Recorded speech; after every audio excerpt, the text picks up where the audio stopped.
First of all, thank you, ladies and gentlemen of the press. Myself and my friend Mike Freeman want to share some information with you.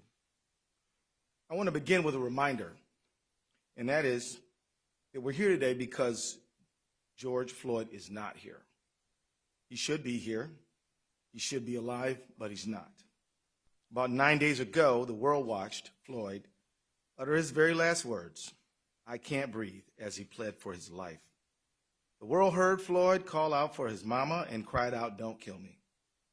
Just 2 days ago, when I became the lead prosecutor in the murder of Mr. Floyd, I asked for time to thoroughly review all the evidence in the case. And we looked at the evidence that's available, and the investigation is ongoing at this time. I also said that I know it's asking a lot of people to give us time, particularly people who have suffered for decades and centuries of injustice, to be patient. And yet, we did get that time.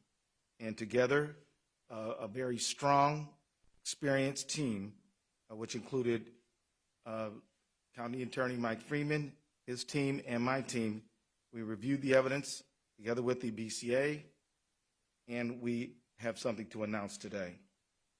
Before I announce it, I want to say thank you for the patience of the people who they've shown me and our entire team in pursuit of justice, and I'm here to make these announcements right now. First, today, I filed an amended complaint that charges former Minneapolis police officer Derek Chauvin with murder in the second degree for the death of George Floyd. I believe the evidence available to us now supports the stronger charge of second-degree murder. We've consulted with each other, and we agree. Second, today, arrest warrants were issued for former Minneapolis police officers J.A. King, Thomas Lane, and Tu Tao. Finally, I'd like to announce that today, Hennepin County Attorney Michael Freeman and I filed a complaint that charges police officer King, Lane, and Tao with aiding and abetting murder in the second degree, a felony offense. I strongly believe that these developments are in the interest of justice for Mr. Floyd, his family, our community, and our state.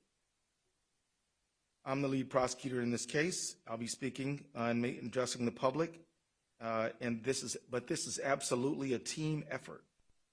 We are working together on this case with only one goal: justice for George Floyd. I want to thank first Mr. Hennepin County Attorney Mike Freeman, who has been a true partner in this matter at every step of the way. His experience and insight have been invaluable and will continue to be counted on by the team. I also want to thank County Attorney Freeman's professional staff who have cooperated and worked together with my staff and the investigating officers from the very minute this case started. I also want to thank Superintendent Drew Evans of the Bureau of Criminal Apprehension and his professional staff for the care and speed with which they are conducting this investigation. And I want to thank especially U.S. Attorney Erica McDonald and Special Agent in Charge Rainer Drolskagen, who are conducting a parallel federal color of law investigation. I have heard directly from the leadership of the Department of Justice that there is full support for her leadership in pursuit of her investigation. And as she put it so well, one team, one goal, one mission. I agree 100%. As I said earlier, I thank Mr. Floyd's family. I think, and I can speak for Mr. Freeman and I jointly thank them, along with U.S. Attorney McDonald.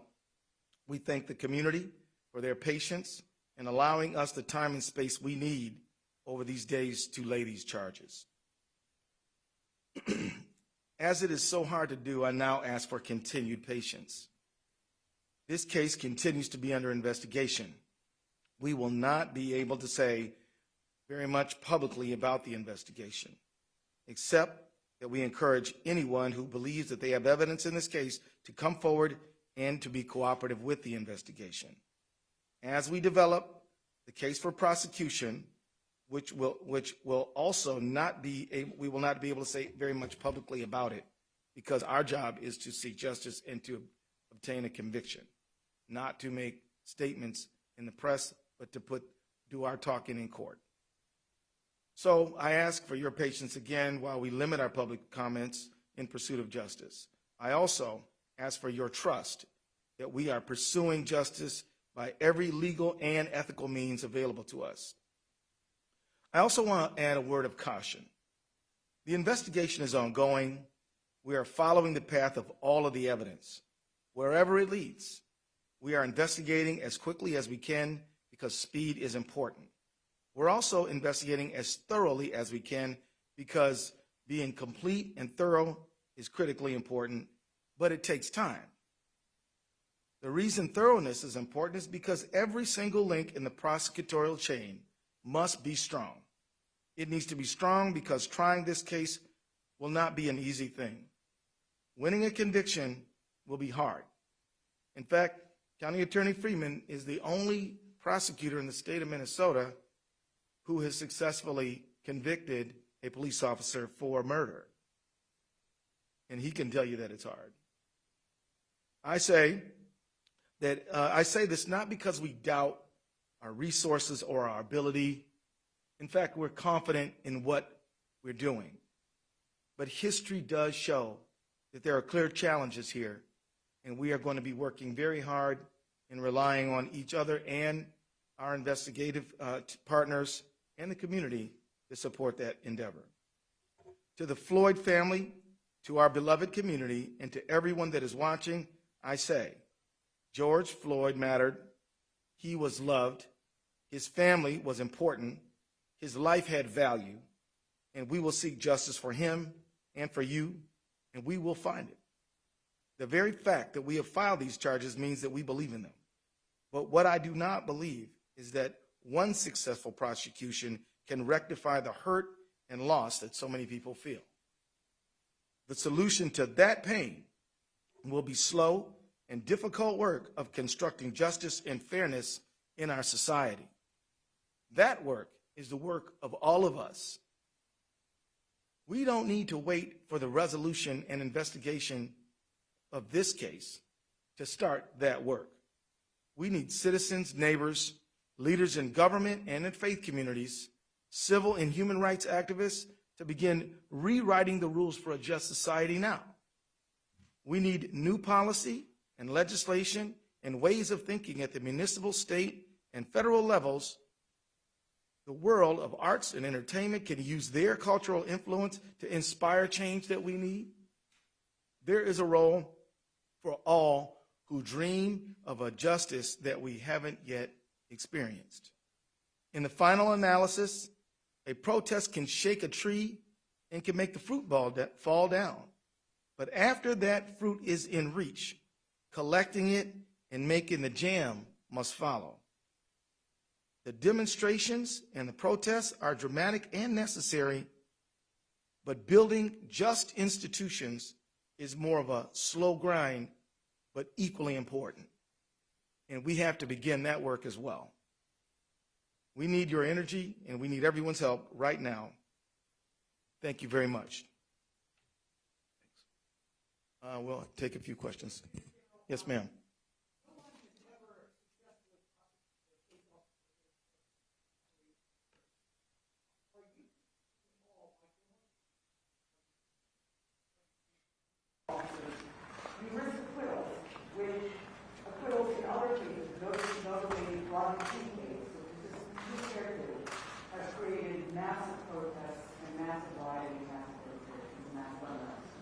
We believe we have a duty to charge the charges that fit the facts in this case when we have done so.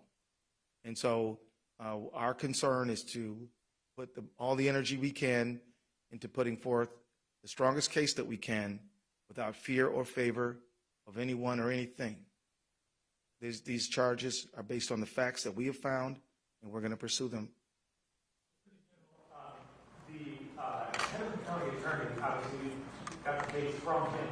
Was he going to plead this case The murder-free case, is that why the state took over? That is what sources have said.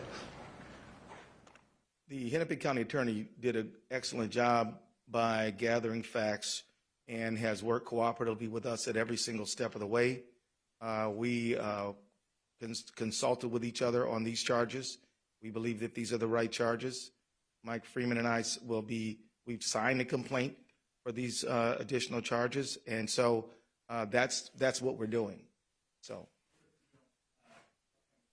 the whole nation, indeed the whole world, has been awaiting some type of announcement from your office. Can you describe the process involved in your deliberation and what impact you think today's decision might have, not just in Minneapolis, but for those across the country watching you right now? Unfortunately, I can't delve into our deliberative process, but what I will tell you generally is we gathered all the facts that we could. We reviewed the criminal statutes. We looked at case law. We consulted with each other, and we arrived at these charges. We believe that they're justified by the facts and the law. What does this impact have on them, this decision? The pursuit of justice is always good and right. And I want to signal to them that we hope that they continue to raise the cause of justice, but do it in a peaceful manner. It is their right to express themselves. And with that, I will say that they should continue in their own communities to get together to build just police community relationships. We need the faith community to be involved. We need arts and entertainment to help inspire us toward justice. We need everybody. There's a lot more to do than just this case, and we ask people to do that. Chris,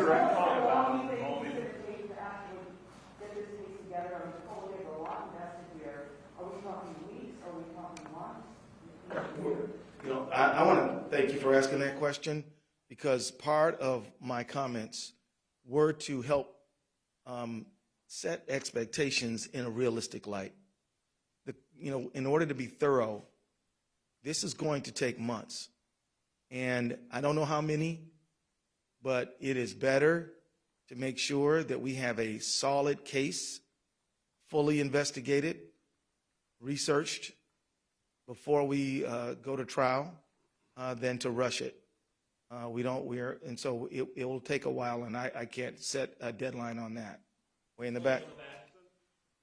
Attorney General, Chris Raskin, Carolina. The Floyd family had asked for a first-degree murder charge as well as their attorney. You decided to charge second-degree unintentional murder while committing a felony. Can you explain what that charge means, unintentional murder versus second-degree intentional murder, please? Well, according to Minnesota law, you have to have premeditation and deliberation to charge first-degree murder. Second-degree murder, you have to intend for death to be the result. For second-degree felony murder, you have to intend the felony and then death be the result without necessarily having it be the intent. So that's the state of the law. The felony would be we would contend that George Floyd was assaulted, and so that would be the underlying felony. Do you accept any plea deals in this, or do you expect all four to go to trial? And secondly, when will the body camera footage be released? I really don't have any idea of what plea negotiations or anything like that. That's simply way too early to begin that conversation. At this point, we are preparing to try this case. If something else happens along the way, we'll see. But at this point, we don't have any plans in that direction. Body camera footage? That is something that I don't have anything to report right now. At this time, we're focused on investigating the case. And so I think at this time, I will consult with the BCA and other partners on the case, and we'll come to a conclusion about that. Again, we believe in transparency, but we also believe in a thorough investigation, most importantly. General, have the three officers been taken into custody? I'll allow Mr. Drew Evans to address that issue. Yeah. Good afternoon. My name is Drew Evans. I'm the superintendent of the Minnesota Bureau of Criminal Apprehension. We are in the process of taking the officers into custody. I can report that one is in custody now, and the other two we are in the process of taking into custody and expect them to be this afternoon. Could you care about if these officers provided any statements to your investigators, which traditionally happens after a death in custody? Have you spoken with them? I will, as the Attorney General said, we can't speak about all the details of the case other than what's really in the complaint at this time. I will tell you with any investigation, as I've told you all from the very beginning, we have teams of investigators from the BCA jointly investigating this with the FBI, trying to obtain all information. In this case, I will tell you that is a regular course of all of our investigations to attempt interviews with all of the officers. We have interviewed numerous individuals in this case, and additional information will be provided as we move forward. Attorney General, do you have the folks you need to do this, or you'll be seeking some sort of outside counsel or special counsel as you're authorized to do under the law? At this time, I believe we have the team to complete this work. I would like to just introduce David Voigt as well. He is a deputy at the Attorney General's office. He heads the criminal division, and he has the lawyers to get this done. And also, we have some experienced lawyers at the Hennepin County Attorney's Office. We're working on this thing together. In terms of the timing of this decision, I know the Floyd family was hoping to be able to have more information on these charges before the memorial tomorrow. How much did that factor in your decision, as well as the protests with them calling for these across the country as well and growing house there? You know, I can say that I did not allow public pressure to impact our decision-making process. I was prepared to withstand whatever calls came. We made these decisions based on the facts that we have gathered since this matter occurred, and made the charges based on the law that we think applies. So that's my answer. Yeah.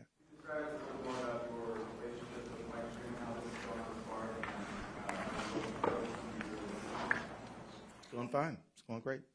I spent a lot of time in Hennepin County when I was a trial lawyer myself, and I know all the lawyers there. I respect them all, admire them all, and we're going on fine. Can I introduce you? Okay. Andy Lefebvre, he represents Hennepin County Attorney's Office, his first deputy for Mike Freeman, right?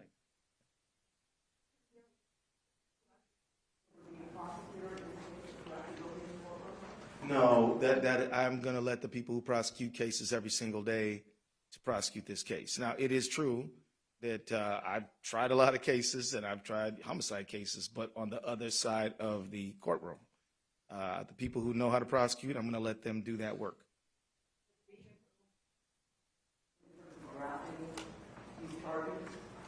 You know, I think it helps me anticipate what some of the attacks on our case might be.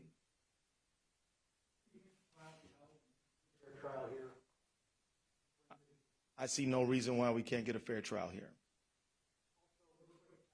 With the charges that were just filed, my math is correct.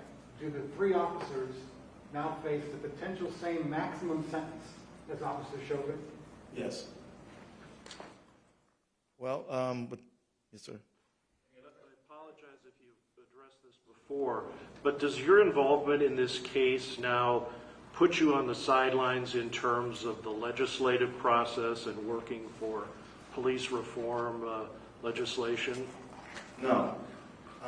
I'll continue to do all the duties that I have, which involve legislative, which involve a lot. We've been very active in the civil space. We've been active in representing state agencies and government. I'll continue to supervise that as I always do. But I feel very confident in it because I have excellent professionals who are going to be focused on this like a laser beam every single day. Attorney General, could you just take us into that room when the decision was made for you personally, for this case, to file these charges, the moment you had personally? I feel a tremendous sense of weight. I feel this is a very serious moment. I can honestly tell you I take no joy in this, but I do feel a tremendous sense of duty and responsibility. Are they going to be at Oak Park Heights in max security, or are they going to be put somewhere? I don't know the answer to that question. Maybe. I would just answer that in terms of that is left up to the various sheriffs that we work with on this. They make, as Commissioner Schnell noted the other day, security decisions in the best place for everybody in light of everything that's going on right now in the Twin Cities. Again, those are decisions based on the analysis of the sheriff, and they work closely with the Department of Corrections to make sure that they have everybody in their custody where they should be based on safety assessments. Thank you all very much.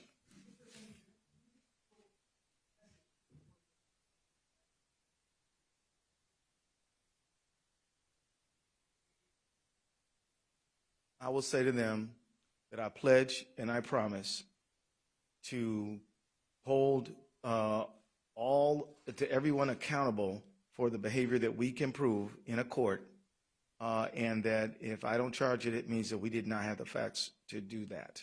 So I'll simply say that as the people who are legal professionals, professional prosecutors, we are taking our duty seriously, and we are working with the people who gather the facts, and we have done the work that we believe is possible, ethical, and right.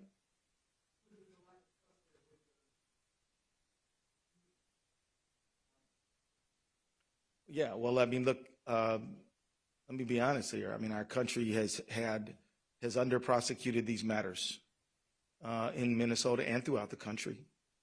And so I think the trust is a result of historically not holding people who are public guardians accountable for their behavior in situations where we should have. So that, I think, is the origin of the trust problem. But we can't control the past. All we can do is take the case that we have in front of us right now and do our good faith best to bring justice to this situation, and we will.